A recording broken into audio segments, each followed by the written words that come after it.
मतलब अपन बोल सकते हैं जो मानव, तो स्टूडेंट जो मानव के अंदर जो जनन की प्रक्रिया होती है वो कैसी होती है, आपके लैंगिक प्रकार की होती है। तो मानव के अंदर कैसा जनन देखने को मिलता है, लैंगिक जनन देखने को मिलता है। इसका मतलब इसमें नर व मादा जो आपके प्राणी होते हैं वो जनन में हिस्सा लेते हैं और अपने युग्मक संलयन की प्रक्रिया के द्वारा युग्मक संलयन की प्रक्रियाओं के द्वारा युग्मनज का निर्माण करके संतति को उत्पन्न करते हैं। नेक्स्ट अगर अपन बात करें तो ये कैसे होते हैं बेटा, सजीव प्रजग होते हैं या अपन बोल सकते हैं ये जरायुज होते हैं। नेक्स्ट अगर अपन बात करें मानव में जो लैंगिक जनन के चरण है वो कौन कौन से होते हैं, मतलब मानव में जो लैंगिक जनन है वो किस प्रकार होता है। बनने के लिए सबसे पहले क्या होगा बेटा, इनमें होगा युग्मक जनन। तो मानव में लैंगिक जनन का जो पहला चरण होता है वो होता है युग्मक जनन। तो युग्मक जनन क्या है, युग्मक जनन की सिंपल सी परिभाषा है युग्मकों के निर्माण की प्रक्रिया। क्या है स्टूडेंट, युग्मकों के निर्माण की प्रक्रिया।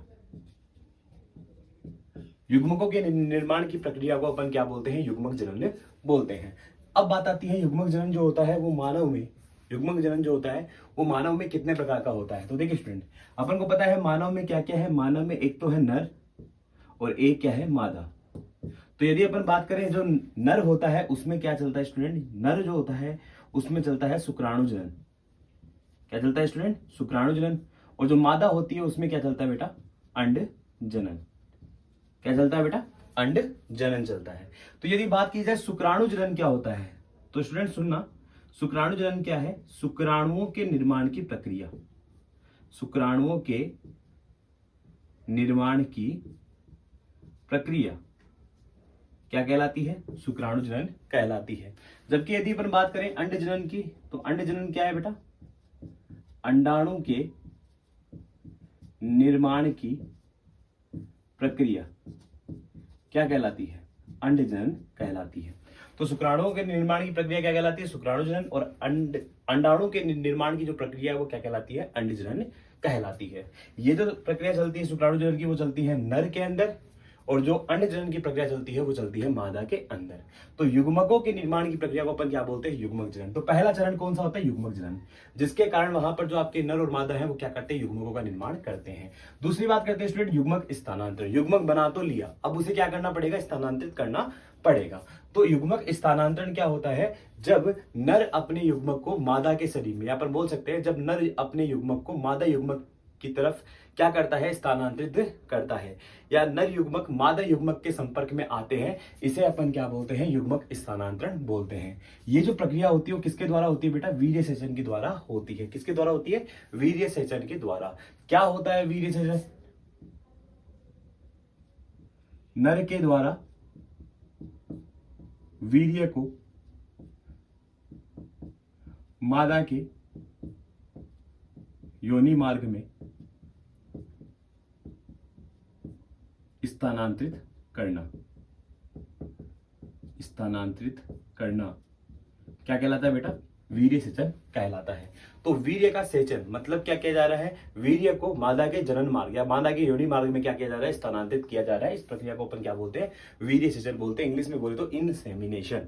नेक्स्ट अगर हम बात करें, अब देखिए भाई, वीर्य सेचन के द्वारा जो शुक्राणु है उसको कहां पहुंचा दिया गया है, मादा के शरीर में पहुंचा दिया गया है। अब क्या होगा, अब इनके अंदर निषेचन की प्रक्रिया संपन्न होती है। क्या होती है स्टूडेंट, निषेचन। निषेचन क्या होता है, युग्मकों के संलयन को, युग्मकों के संलयन को, युग्मकों के संलयन को मतलब जब युग्मक आपस में मिलते हैं तो इस प्रक्रिया को अपन किस नाम से जानते हैं, निषेचन के नाम से जानते हैं। तो देखिए वीर्य सेचन की प्रक्रिया जब संपन्न हो जाती है तो उसके बाद क्या होता है बेटा, युग्मकों का संलयन होता है, शुक्राणु और अंडाणु दोनों आपस में मिल जाते हैं, जिसके कारण वहां पर क्या बन जाता है, निषेचन के फलस्वरूप वहां पर बन जाता है युग्मनज।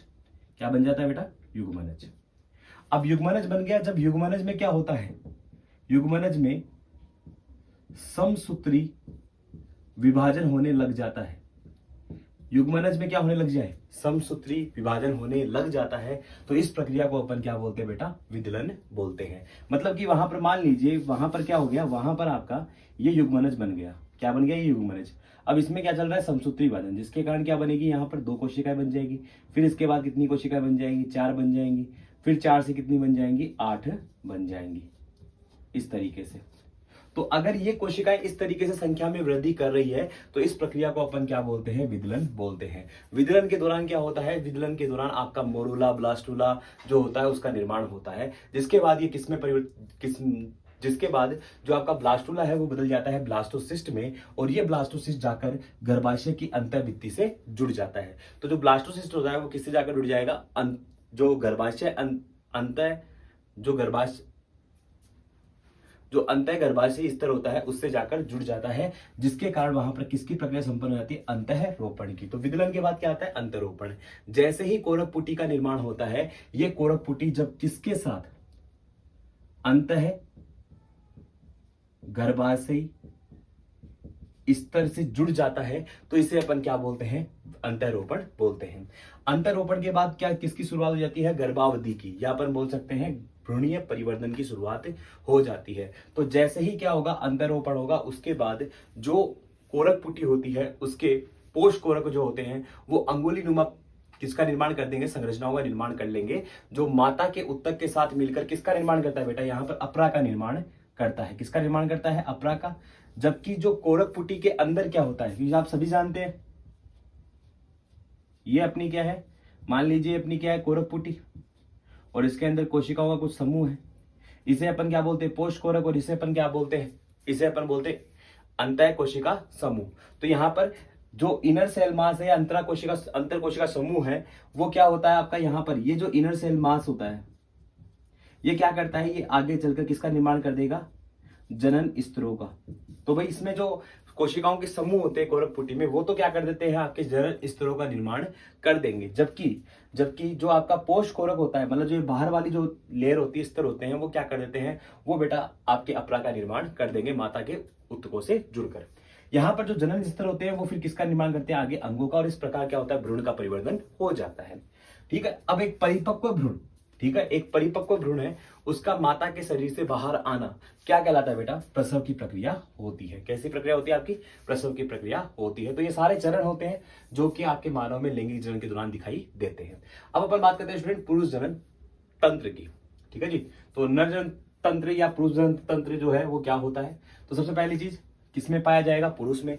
कहाँ मिलता है, पुरुष के जो नर है उसके श्रोणि क्षेत्र में पाया जाता है। मतलब कहां पाया जाएगा, श्रोणि क्षेत्र में। सबसे पहली चीज किससे मिलकर बनता है भाई, प्राथमिक लैंगिक अंग, द्वितीयक लैंगिक अंग, सहायक जनन ग्रंथियां, और साथ ही साथ बाह्य जननेंद्रियां। प्राथमिक लैंगिक अंग में कौन आता है, सबसे पहली चीज प्राथमिक लैंगिक अंग क्या होते हैं, वे अंग जो क्या करते हैं, युग्मकों का निर्माण करते हैं, उन्हें अपन क्या बोलते हैं, प्राथमिक लैंगिक अंग बोलते हैं। ये क्या होता है, आपका वृक्षण होता है। नर में क्या होता है, वृक्षण होता है। द्वितीय लिंगी अंग जो इनमें क्या करते हैं, सहायता करते हैं, जैसे कि आपके युग्मकों को स्थानांतरित करने में क्या करते हैं, सहायता करते हैं, उन्हें परिपक्वता प्रदान करने में क्या करते हैं, सहायता करते हैं। तो ये क्या कहलाते हैं, द्वितीय लिंगी अंग कहलाते हैं।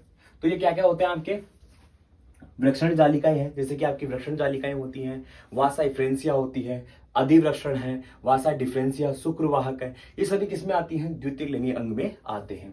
सहायक जनन ग्रंथियां, ठीक है जी, इसमें कौन आते हैं आपके, इनमें आपके आती है शुक्राशय, प्रोस्टेट ग्रंथि और बल्बोयूरेथ्रल ग्रंथि। इनका कार्य जो है वो एग्जाम के लिए काफी इंपोर्टेंट है। बाह्य जननेंद्रियों में क्या आता है बेटा, बाह्य जननेंद्रियों में आपको क्या आता है, सिसन। क्या आता है, सिसन या पेनिस।